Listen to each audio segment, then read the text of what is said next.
Alors, il faut préciser que là, en fait, cette histoire-là, c'est une légende, bien évidemment. Mais il faut se souvenir que nous remontons à Charlemagne, là, quand même. Hein. Il y avait des problèmes sociaux, un peu ce qu'on traverse peut-être ici en France aujourd'hui, je ne sais pas s'il y a une corrélation. Mais il y avait de gros problèmes avec Charlemagne à l'époque, donc Saint-Aventin lui-même avait décidé de partir en tant qu'ermite, et il est parti vers Eaux. Et il s'était isolé. Mais il prêchait quand même la foi en Jésus. Et c'est pour ça que tous ces morts qui venaient, ils ont été chassés de Poitiers. Mais certains n'avaient pas passé la frontière. Ils restaient par le col du Portillon, par là cachés, ils venaient quelque part envahir encore ici les lieux. Et ils ont su qu'il y avait Saint-Aventin qui lui-même, qui prêchait la foi chrétienne, et eux, ils prêchaient leur foi à Mahomet. Et c'est pour ça qu'ils coursaient Saint-Aventin qui allait en Vallée d'Ouai, etc., qui se promenait de village en village, qui allait discuter avec les gens, jusqu'au jour où, se sentant donc quelque peu poursuivi par les morts, il est allé se cacher à la tour de Castelblanca. Il a été encerclé, puis de là a décidé de sauter du haut de la tour. Et la légende dit, et nous le verrons devant la porte, qu'en sautant, son pas a marqué son empreinte sur la dalle que vous allez voir dehors. Avec son talon, il a marqué sa dalle. Alors c'est pour ça qu'ici vous avez le lieu où on a découvert Saint-Aventin grâce à ce taureau dont tu parlais tout à l'heure.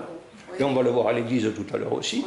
Mais finalement, et ce qu'il faut savoir, qu'il y a un mausolée qui a été monté donc un peu plus bas, là où il fut sacrifié, c'est-à-dire que les morts l'ont attaqué, ils lui ont tranché la tête, comme ils savent le faire.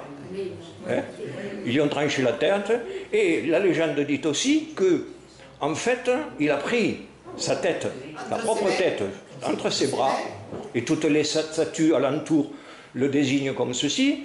Il a pris sa tête pour retrouver son village. Il voulait voir une dernière fois son village. Donc il a pris sa tête comme ceci, et il est monté pour voir son village au lointain. Et il s'est écroulé ici.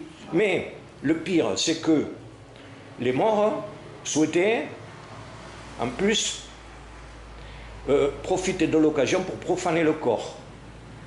Donc les croyants du village ont vite fait, dans la nuit même, d'enterrer son corps. Et c'est le lieu où 300 ans après, on a retrouvé donc le corps de Saint-Aventin. Et toute cette histoire, en fait, est résumée dans l'église, à l'entour, à l'intérieur, à l'extérieur aussi, par des bas-reliefs, enfin pas mal de choses. Et l'histoire est racontée à travers toutes ces pierres qu'on va découvrir tout à l'heure. C'est toujours la même chose qu'on a appris toute jeune avec Louisette. On a toujours entendu cette légende comme ça. Alors lui-même, Saint-Aventin, très croyant, avait monté sa petite chapelle là-haut. C'est là que, finalement, ce fameux char avec les bœufs amène le corps, parce qu'il y avait une dispute entre la vallée d'Ouai et la vallée du Larbouste. Chacun voulait récupérer, en fait, le Saint-Homme. Et il se trouve que c'est Saint-Aventin qui a gagné la partie, parce que Saint-Aventin, le char avec les bœufs, a accompagné le corps devant la maison où habitait 300 ans avant, donc Saint-Aventin. À partir de ce moment-là, Sainte-Marie, puisque c'était le nom du village en fait, a été transformé en Saint-Aventin. Il a été honoré en Espagne partout, puisque on sait qu'à travers la fête de Saint-Aventin, jusqu'en Espagne, on venait apporter des gros cierges. Il y avait des processions, et les Espagnols, parce qu'il y a un village qui s'appelle Saint-Aventin en Espagne. Et donc, on apportait donc ces cierges à la mémoire, en hommage à Saint-Aventin.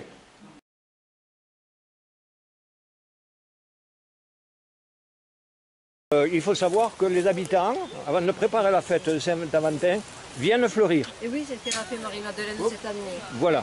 Alors, par Marie-Madeleine parfois, avec Geneviève, d'autres prendront la relève aussi. Et si vous regardez donc à l'intérieur, vous allez avoir une petite statuette, vous l'avez vue en bois, qui est à l'effigie donc de Saint-Aventin.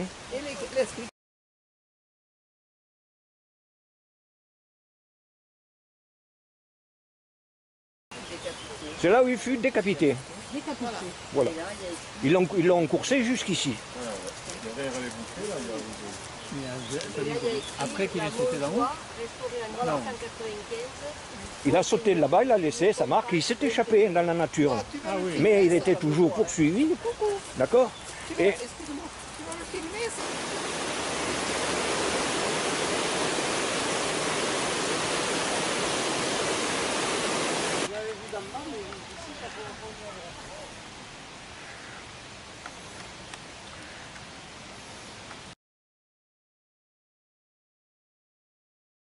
il avait monté sa petite chapelle toute dans son quartier. Il devait habiter par là autour, on ne sait pas où. Oui, il habitait là, la maison. Voilà. Mais ce que vous voyez comme sous-bassement n'a rien à voir avec l'architecture, vous voyez, Oui, de... c'est vrai. Vous voyez?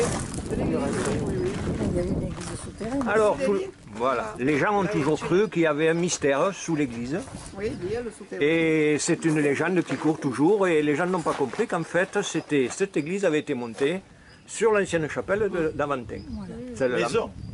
Non, Chapelle. la chapelle que lui-même avait érigée de son propre chef en tant que croyant, enfin, tu vois, et il avait monté. Et alors, avec le temps, bien sûr les intempéries et autres, la neige, l'hiver, toute chapelle prend la neige, s'effondre. Dans tous les villages, il y a les restaurations d'églises, parce qu'il n'y avait pas des sous dans les villages et autres. Donc cette chapelle est tombée en désuétude, il ne restait plus rien. Il ne restait que les murs. Et cette nouvelle basilique, parce qu'on l'appelait aussi basilique en son temps, quand elle a été montée, donc cette partie-là vous montre bien que dessous cette basilique était le lieu de la petite chapelle qu'avait érigée Aventin à son époque. Bon, Donc alors- ça c'est historique, hein. Vous voyez la pierre comment. Si vous regardez bien le taureau, qu'est-ce que vous voyez dessous? Il n'y a rien qui vous frappe dessous le taureau. Il y a une inscription. Allemand. Hein? Il y a Saint-Aventin. C'est lorsque le taureau en grattant Oui. vient découvrir sous le linceul le corps de Saint-Aventin.